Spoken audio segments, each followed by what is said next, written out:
Assalamualaikum students. Now I'm telling you about the anatomy of neuron.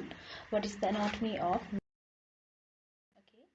The CNS, which includes the brain and the spinal cord, which consists of the cerebellum and the spinal cord. No connective tissue involvement and soft jelly-like structure.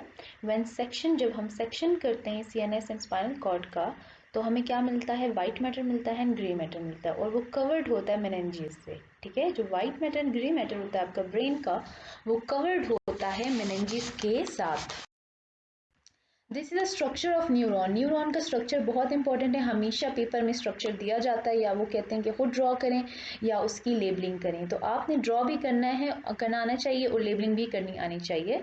जो आपके पास dendrites हैं वो receiver होते हैं. ये cell body है. Nucleus nodes of Ranvier.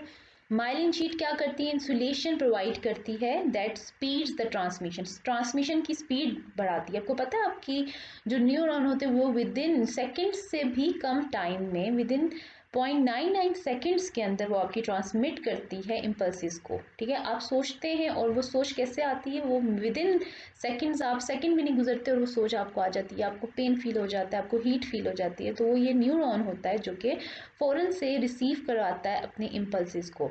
ये जो इसकी माइलिन शीट होती है, इम्पल्सिस को फास्टली मूव करवाती है. देन है structure of neuron. Structure of neuron में आपके पास आ जाते हैं तीन मेन पार्ट्स आ जाते हैं. पहला पार्ट है सेल बॉडी, सोमा जिसे कहते हैं. देन है single axon and the multiple dendrites. बहुत सारे डेंड्राइट्स होते हैं इसके अंदर. न्यूक्लियस में क्या आ जाता है? जो आपका अल्ट्रा स्ट्रक्चर है न्यूरॉन का, जो उसमें एक न्यूक्लियस होता है. ठीक है, जो न्यूक्लियस होता है वो large spherical to ovoid and centrally located होता है. अ सिंगल प्रोमिनेंट न्यूक्लियोलस होता है. Finely dispersed chromatin and transcriptionally active होता है. Cytoplasm is abundant of rough endoplasmic reticulum. Polyribosomes and the basic tie include the Nissl bodies. Lots of इसमें बहुत सारे जो होते हैं वो स्मूथ इंडोप्लाज्मिक रेटिकुलम बहुत सारे होते हैं. अगर आपसे कोई पूछे कि अल्ट्रा स्ट्रक्चर है ऑफ न्यूरॉन ड्रॉ करें, तो आपने ये चीज़ ड्रॉ करनी है. ठीक है, ये अल्ट्रा स्ट्रक्चर ऑफ न्यूरॉन है. इसमें साइटोप्लाज्म आ जाता है. अब आपको याद रखना है कि इसमें जस्ट वन सेंट्रियोल होता है जो कि सेल डिवीजन नहीं करता. बाकियों में जितने भी सेंट्रियोल्स होते हैं, मींस एनिमल्स में जो आपके एनिमल सेल में सेंट्रियोल्स होते हैं, वो आपके पास वो सेल डिवीजन कॉज करते हैं. लेकिन जो न्यूरॉन के अंदर सेंट्रियोल होता है वो सेल डिवीजन नहीं करता है. एक्सॉन है. एक्सॉन जो है वो सिंगल प्रोसेस है. उसमें 100 सेंटीमीटर लेंथ है इसकी. ओरिजिनेट करता है फ्रॉम एक्सॉन हाइलेक्स से. इसमें राइबोसोम प्रेजेंट नहीं होता है. ठीक है, ये कंडक्ट करता है पल्सेस को away from the Soma. Body से अवे लेकर जाता है एक्सॉन जो है वो किसे? नर्व इम्पल्सेस को.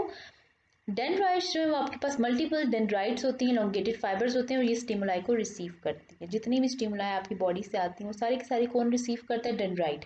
एक्सॉन लेके जाता है बॉडी की तरफ और डेंड्राइट बॉडी से रिसीव करता है. ये न्यूरॉन्स की क्लासिफिकेशन है. आप इसमें देख सकते हैं कि तीन तरह की classification on the basis of the size and shape. जो बाइपोलर है उसमें आपके पास एक तरफ से बीच में मिड में सेल बॉडी होगी, एक तरफ डेंड्राइट्स होंगे और दूसरी तरफ एक्सॉन होगा. ठीक है, जो आपके पास यूनिपोलर है, सूडो यूनिपोलर, जिसको आप सूडो यूनिपोलर भी कहते हैं, उसमें ए बीच में सेल बॉडी है, एक तरफ एक्सॉन है और एक तरफ डेंड्राइट्स हैं. लेकिन जो आपके पास मल्टीपोलर है उसमें जस्ट वन सेल बॉडी है, one axon and one dendrite है. अब इसमें आ सकता है कि आपके पास जो बाइपोलर होता है वो कहाँ होते हैं? वो रेटिना में होता है. जो मल्टीपोलर होता है वो कहाँ होता है? वो पायरामिडल सेल्स परकिंजी जिसे कहते हैं उसमें होता है. अच्छा, हिप्पोकैम्पस में जो आपका न्यूरॉन प्रेजेंट होता है उसका ये स्ट्रक्चर है, उसे हम पायरामिडल कहते हैं. और जो आपकी सेरिबेलम में स्ट्रक्चर मौजूद है उसको आप परकिंजी कहते हैं. Nerve fibers. Nerve fiber consist of axon enveloped by special sheet. Group of fibers constitute the peripheral nerve. इसमें दो तरह के होते हैं, एक माइलिनेटेड, अनमाइलिनेटेड होते हैं. जो माइलिनेटेड होते हैं उसमें क्या होता है? वो सिंगल शवान सेल से बना होता है. Wrap around single axon form myelin sheet. जबकि आपके पास जो अनमाइलिनेटेड होते हैं वो भी सिंगल शवान सेल से ही बना होता है, लेकिन वो सेवरल एक्सॉन से जो है वो रैप होते हैं. सेवरल एक्सॉन से, वो सिंगल एक्सॉन से रैप है. माइलिन शीट जो है वो सिंगल एक ही एक्सॉन से रैप है, जबकि अनमाइलिनेटेड सेवरल बहुत सारों से रैप है. Fibres envelop within the simple clefts of Schwann cell.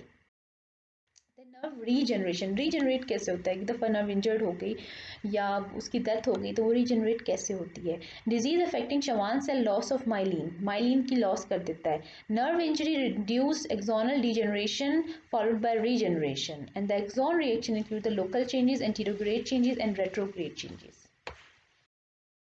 Axon reaction. Local reaction axon क्या शो करेगा? Several ends of axon retract and cuts membrane fuses. Macrophage and fibroblast infiltration. जो आपके पास anterograde reaction है, axon terminal degeneration. Schwann cells proliferation form a column of Schwann is essential for proliferation of Schwann cells. जो आपके पास retrograde reaction है वो क्या होता है? वो क्रोमेटोलाइसिस होता है इन पेरिकार्डियन में. Several sprouts of axon emerge from the proximal stump में and axon sprouts enter the Schwann tubes and guided to reach the target organ. You have the ganglia, which is the ovoid structure containing neuronal cell bodies, glial cells supported by connective tissue. इसका function क्या होता है? ये relay करता है stations को to transmit impulses. And इसमें दो तरह की टाइप्स होती हैं. एक होता है सेंसरी गैंग्लिया, एक होता है ऑटोनॉमिक गैंग्लिया. अब सेंसरी गैंग्लिया क्या होता है? वो होता है cell bodies of sensory neuron, जबकि ऑटोनॉमिक होता है cell bodies of post ganglionic autonomic nerves. जो सेंसरी होता है उसमें होता है यूनिपोलर सेल बॉडीज और जो ऑटोनॉमिक होता है उसमें मल्टीपोलर सेल बॉडीज होती है. जो सेंसरी होता है उसमें cranial ganglia and spinal ganglia involve होता है और जबकि ऑटोनॉमिक में ओनली इंट्राम्यूरल गैंग्लिया इन्वॉल्व होता है.